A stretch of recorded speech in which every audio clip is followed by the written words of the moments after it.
एक के बाद एक ट्रेंडिंग न्यूज की लगा दूंगा आज मैं line. Welcome back to Yogipedia episode number 229। Well hello, मेरा नाम है योगी और हमारी मुलाकात बार बार होगी। भाई साहब, फाइनली इंडियन सिनेमा को एनिमेशन के जरिए एक नई पहचान दिलाने का काम किया था महाअवतार नरसिम्हा फिल्म ने, जिसका विजन रखा था इसके डायरेक्टर अश्विन कुमार ने एंड उसको प्रमोट किया था होमबाले फिल्म्स ने। एंड उस फिल्म के लास्ट में हमें बताया भी गया था कि महाअवतार यूनिवर्स की सेकंड फिल्म महाअवतार परशुराम बहुत जल्द आएगी। तो परशुराम जयंती के दिन फाइनली उसका अनाउंसमेंट टीजर या मोशन पोस्टर जो भी बोलो आ गया है, जिसको देख के now I am really excited for this. मुझे आज भी याद है वो नरसिम्हा का थिएटर एक्सपीरियंस, स्पेशली वो लास्ट वाला नरसिम्हा अवतार and that brutal action scene. And भाई आज ये मोशन पोस्टर देख के मैं और भी ज्यादा सेटिस्फाइड हो चुका हूं, क्योंकि एक तो इसका एनिमेशन लेवल थोड़ा और अच्छा लग रहा है comparing to the first film. And वैसे ये बस प्रमोशनल मटेरियल ही है, तो ये फिल्म में नहीं होगा फॉर श्योर, बट पता नहीं क्यों यार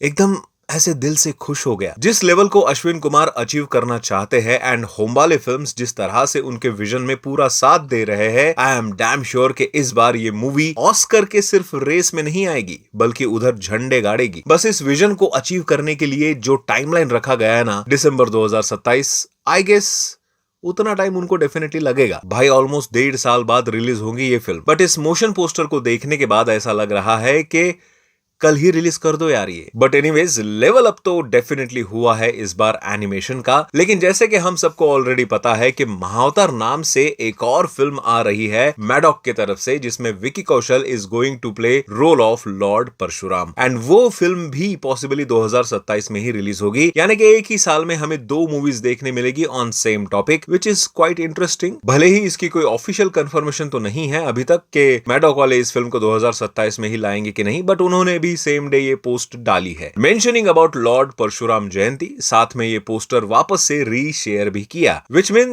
दे are also on the track. तो देखना ये है कि ये बैटल इंटरेस्टिंग होगा या नहीं। वैसे टॉकिंग अबाउट विकी कौशल, उनकी विद रणबीर कपूर एंड आलिया भट्ट की अगली most awaited film love and war की फाइनली रिलीज डेट लॉक हो चुकी है, विच इज 21 जनवरी 2027, यानी सीधा अगले साल। वैसे बहुत ज्यादा डिले हो गया है, इसी साल आने वाली थी ये film, but this is good news for Ramayana, क्योंकि रणबीर कपूर को अब हम डायरेक्ट लॉर्ड राम प्ले करते हुए देखेंगे। बट उसके बाद उनका transition into this pilot role कैसे पचा पाएंगे ऑडियंस, पता नहीं। वैसे सिनेमा कॉन इवेंट में रामायण एंड टॉक्सिक का बहुत सारा प्रमोशन हुआ। बताया जा रहा है कि रामायण का ऑलमोस्ट 20 मिनट का फुटेज इस इवेंट में दिखाया गया है। एंड जिस बंदे ने इस फुटेज को एक्चुअल में देखा है उसके मुताबिक विजुअल्स इसके बहुत स्टनिंग है एंड उनको यकीन है कि जिस तरह की ग्लोबल लेवल क्वालिटी इन्होंने अचीव की है, इस साल अकेडमी अवार्ड्स के बहुत से कैटेगरीज में इनका नॉमिनेशन पक्का है, which is very good news actually. सुनने में आ रहा है कि वार्नर ब्रदर्स अब ऑन बोर्ड हो चुके हैं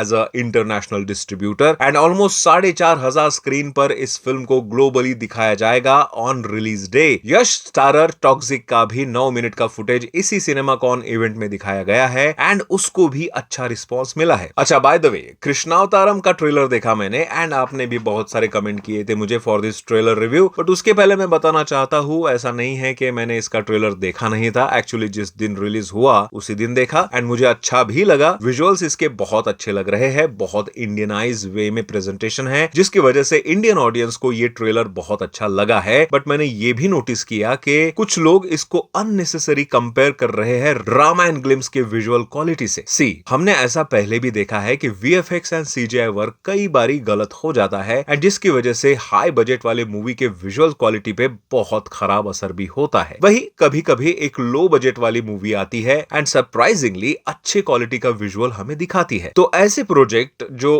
कम में बम देते हैं उनकी तारीफ हमें जरूर करनी चाहिए, बट कंपेयर करना by looking just it's trailer और ग्लिम्स थोड़ा अनफेयर होता है। तो नो डाउट कृष्णावतारम की विजुअल एंड क्वालिटी अच्छी लग रही है, कास्टिंग भी ऑलमोस्ट ऑन पॉइंट है, स्पेशली कृष्णा के रूप में सिद्धार्थ गुप्ता बहुत अच्छे लग रहे हैं। बट एक बात तो इन सब में ये भी है कि थोड़ा थोड़ा सीरियल टाइप वाइब भी आ रहा है, जो इसका नेगेटिव पॉइंट भी बन सकता है। लेकिन जो भी हो, इंडियन ऑडियंस को अट्रैक्ट जरूर किया है इस ट्रेलर ने। इस मूवी के आएंगे 3 पार्ट्स, जिसमें से कृष्णावतारम पार्ट 1 द हार्ट रिलीज होगी ऑन 7th में। आई होप इसको अच्छे स्क्रीन मिले एंड जितने भी लोग इस ट्रेलर को देख के ऑलरेडी उसको सेलिब्रेट कर रहे हैं, वो लोग जाए यार थिएटर में देखने इसको। एंड ऑफ कोर्स मैं तो जाऊंगा ही। वैसे बात ट्रेलर की निकली है तो मैंने एक और ट्रेलर देखा जिसका नाम है स्ट्रीट फाइटर, एंड भाई साहब क्या ही ट्रेलर है। विद्युत जामवाल की फाइट ट्रेलर में ज्यादा दिखाई नहीं गई, ज्यादा क्या कुछ भी नहीं है, शायद जानबूझ के छुपाया हो, लेकिन जो भी अदर फाइट्स के ग्लिम्स एंड विजुअल्स दिखाए हैं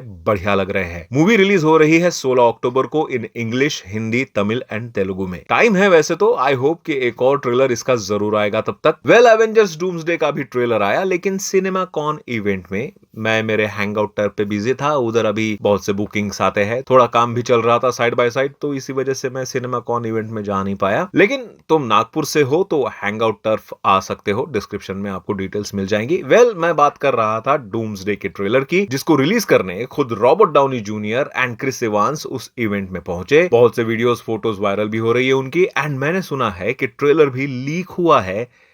मैंने तो नहीं देखा। वैसे भी डूम्सडे के सभी ट्रेलर तो ऑलरेडी लीक ही हो चुके थे, ये भी हो जाता तो कुछ भी नया नहीं लगता। वैसे जिसने भी देखा हो प्लीज कमेंट करके डिटेल्स स्पॉइल मत करना। मैं अवॉइड कर रहा हूं जानबूझ के कि जब भी ऑफिशियल ट्रेलर आए यूट्यूब पर मैं उसको हाई क्वालिटी में देखूं, क्योंकि उधर के लोग हाई क्वालिटी ट्रेलर लीक नहीं करते ना। हमारे इंडियन लोग तो लीक करने पे आए तो सीधा HD क्वालिटी। जननायकन तो देख ही ली होंगी तुमने।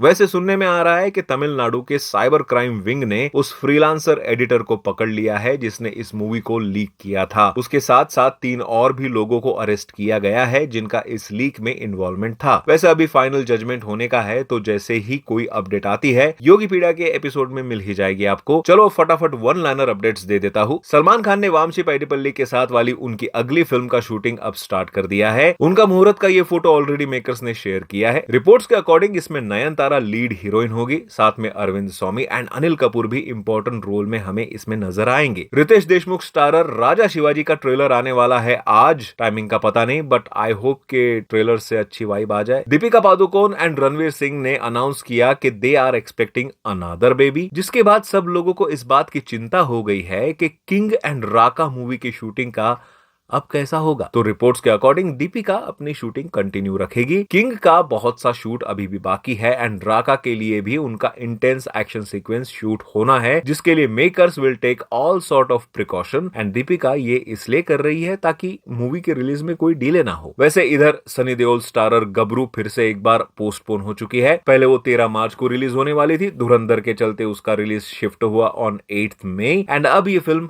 8 मई को भी रिलीज नहीं होगी। एंड इस डिले का रीजन फिलहाल तो अननोन ही है। रजनीकांत स्टारर जेलर 2 के बारे में भी बज है कि प्राइम वीडियोस ने already 160 crore massive OTT deal sign की है, जो किसी भी तमिल फिल्म के लिए एक रिकॉर्ड डील होगी। वैसे इसका एज सच कोई ऑफिशियल कंफर्मेशन अभी तक तो नहीं आया है। वेल वीडियो बड़ा हो गया है ऑलरेडी, तो बाकी न्यूज नेक्स्ट टाइम। सब्सक्राइब करके जाना है, और अगर आप नागपुर से हो तो हैंगआउट टर्फ पे विजिट जरूर कर लेना एक बार। मिलते हैं अगले वीडियो में, बाय।